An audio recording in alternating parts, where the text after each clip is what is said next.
What's the most inaccurate thing your child has ever been taught in school? 1.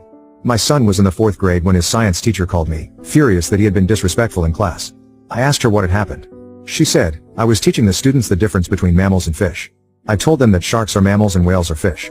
He interrupted me and told me I had made a mistake. I, of course, told him I was right, and he said, who gave you a diploma? I told her I would talk to my son about his rudeness. I then called the principal and made an appointment to meet with both him and the teacher. In the meeting, I asked her to repeat her story, and she did, still insisting that whales were fish and sharks were mammals. The principal just shook his head and said, and I hired her. I did talk to my son about being polite to everyone, even if they are wrong. 2. My son was in 4th grade. He came home with a math paper that was marked F. I read through the problems and realized the answers were all correct. I called the teacher, and he said that my son needed to show his work on the paper. I replied that he didn't show his work because these problems were easy and he did them all in his head. I told him that if he wanted to take off some points for not explaining, that was one thing, but an F was completely unacceptable.